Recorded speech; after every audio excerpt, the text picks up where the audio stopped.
তোর পাশে। Thank you. Thank you.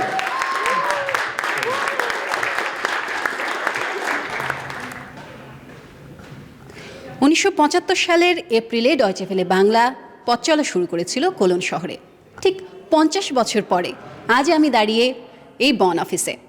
এই দীর্ঘ 50 বছরে আমাদের সাথে যারা ছিলেন আজ তারা জানাবেন তাদের অভিজ্ঞতা। বাংলা প্রোগ্রাম, বাংলা অনুষ্ঠান অনেক পরিবর্তনের মধ্য দিয়ে এই পর্যায়ে এসেছে এবং অত্যন্ত সুন্দর এক পর্যায়ে এসে পৌঁছেছে এবং আমি আশা করব যে ভবিষ্যতেও তাদের এই পথ চলা অব্যাহত থাকবে। আগে আমরা শুনতাম শ্রোতারা সবসময় বলতো ডয়চে ভেলে নাকি বস্তুনিষ্ঠ নিরপেক্ষ সংবাদ প্রচার করে, তো সেটা বজায় রাখবে। এখন আরও অনেক ভালো হয়েছে, অনেক উন্নত হয়েছে, আর এই ধারা বজায় রাখবে এটা আমি আশা করি। ডয়চে ভেলে এখন অনেক বেশি পরিচিত আগের চাইতে, এবং আমার মনে হয় আরও বেশি পরিচিত হবে।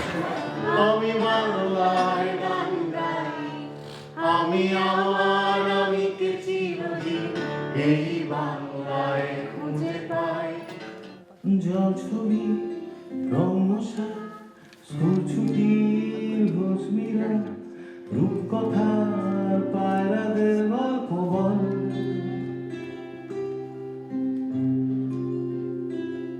বন্ধু চল।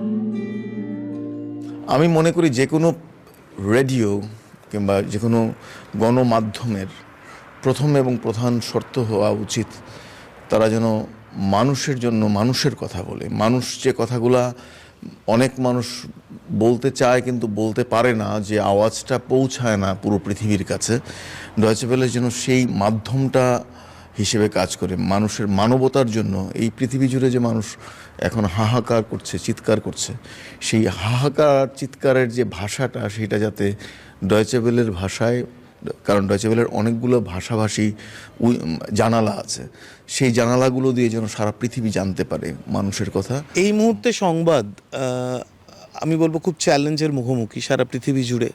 তার কারণ দেখা যাচ্ছে রাষ্ট্রনায়করা যারা ক্ষমতাসীন একটা জায়গায় পৌঁছচ্ছে, তাদের প্রধান আক্রমণের কেন্দ্রবিন্দু হচ্ছে মিডিয়া। তারা প্রথমে সবার আগে দখল করতে চাইছে, প্রায় দুর্গ দখল করার মতোই মিডিয়াকে।